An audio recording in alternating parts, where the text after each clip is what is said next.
திருக்கடம்பூர். இந்த திருக்கடம்பூர்ல ஒரு லிங்கத்தை பிரதிஷ்டை பண்ண, அந்த லிங்கத்துக்கு ருத்ரம் கோடி முறை பாராயணம் பண்ணுது. அப்போ ஆதி காலத்துல இந்திரன் வழிபட்டதுக்கு முன்னாடியே இந்த மேலக்கடம்பூர் கீழக்கடம்பூர்லாம் கிடையாது, திருக்கடம்பூர் தான். திருக்கடம்பூர் சேர்ந்ததுதான் மேலக்கடம்பூர் கீழக்கடம்பூர் எல்லாமே. அப்போ இந்திரன் கீழக்கடம்பூர் இடத்துல ஒரு லிங்கத்தை பிரதிஷ்டை பண்ணி அந்த லிங்கத்துக்கு ருத்ரம் கோடி முறை பாராயணம் பண்ணும்போது அவருடைய பாவங்கள் தீர்ந்து அந்த லிங்கத்துக்கு பேர் ருத்ர கோடீஸ்வரர்னு பேர். அதன் பிறகு இங்க விநாயகர் பெருமாட்ட சாஷ்டாங்கம் விழுந்து வணங்குற சிவபெருமானை வணங்கி அமுத கலசத்தை எடுத்துருப்பாங்க. இருந்தாலும் இன்றைய தினம் உச்சி காலத்துல இந்திரனும் இந்திரனுடைய தாயாரும் இங்க வழிபட்டு போறதாக ஐதீகம். சுவாமி சுயம்பு தேர்ல இருக்க, அதனால இங்க கொடி மரம் கிடையாது. அம்பாள் பார்த்தீங்கன்னா சுயம்பு கிடையாது, அதனால இங்க மண்டபத்தில் இருக்காங்க, தேர்ல இருக்குல்ல.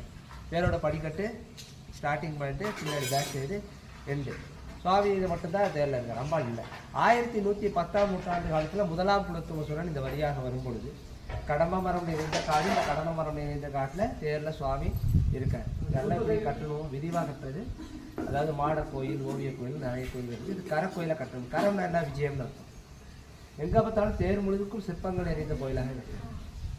அவ்வளோ கலை சிறப்பு மிக்க கரக்கோயிலாக கட்டுறது. அப்படி கட்டும்போது சிவாலயத்தில் சிவபெருமான்கிற ஒரு குறிக்கோளையை கட்டுறது அம்பாள் வச்சு வழிபடுவது தெரியும்.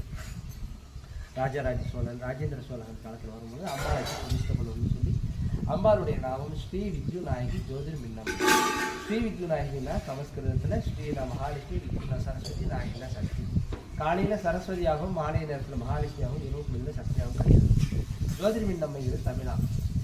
அதே போல இது முடக்கு தோஷ பரிகார ஸ்தலமாகவும், அங்காரகன் வழிபட்ட செவ்வாய் தோஷ நிவர்த்தி ஸ்தலமாகவும், சதய நட்சத்திரக்காரர்கள் வழிபட வேண்டிய கோயிலாகவும் கருதப்படும்.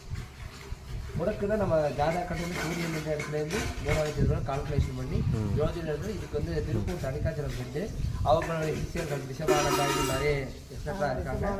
அவங்க பார்த்தீங்கன்னா இந்த கோயிலில் சுவாமி அம்பாளுக்கு அபிஷேகத்தை பண்ணி சுவாமிக்கு சரஸ்வரம் படித்து அர்ச்சனை பண்ணி 27 19 முறை பிரதிஷ்டை பண்ணும்போது அந்த முடக்குங்கிற தோஷம் நிவர்த்தியாகும். அங்காரகன் வழிபட்ட செவ்வாய், அங்காரகன்கிறதே செவ்வாய் தான். செவ்வாய்க்கே செவ்வாய் தோஷம் இருக்கும்போது இங்கே சுவாமி அம்பாளை வணங்கிட்டு அவர் போனதால தான் அவர் கல்யாணமே ஆச்சு. அப்போது நால்வார் பக்கத்தில் அங்காரன் இருக்க, அவர் சுவாமி அம்பாள் மொத்தம் 3 பேருக்கு அபிஷேகம் பண்ணலாம். இல்லை நமக்கு வசதி வாய்ப்பு 3 சாமிக்கு அர்ச்சனை பண்ணி 3 சாமிக்கு மாலையை போட்டு அந்த அங்காரன் கழுத்தில் ஒரு மாலையை போட்டு அர்ச்சனை பண்ணி அந்த மாலை யாருக்கு கல்யாணம் ஆகலையோ, யாருக்கு செவ்வாய் தோஷம் இருக்கோ அவங்களுக்கு கழுத்தில் போடும்போது கண்டிப்பாக கல்யாண மாலை விழுகிறது ஐதீகம். அதே போல் பார்த்தீங்கன்னா முருகப்பெருமானுக்கு சிக்கனை சிங்காரம் சூரபத்மனை அடிக்க பார்வதி 7 கொடுத்தாங்க. இங்கே சூரபத்மனை அடிக்க பார்வதி பரமசிவன் வில்லம்பு கொடுத்தாங்க. பார்வதி பரமசிவனும் முருகப்பெருமானுக்கு வில்லம்பு கொடுக்குறாங்க. எங்கே இருக்கு? உற்சவர் கையில் இருக்கு. மூலஸ்தானத்தில் 6 முகம் 12 கைகள். முருகப்பெருமானுடைய உற்சவர் ராமர் எப்படி கையில் வில்லம்பு வச்சிருக்காரோ அதே போல் இங்கே முருகப்பெருமான் கையில் வில்லம்பு போடுறாரு. இது எப்போ பார்க்கலாம்?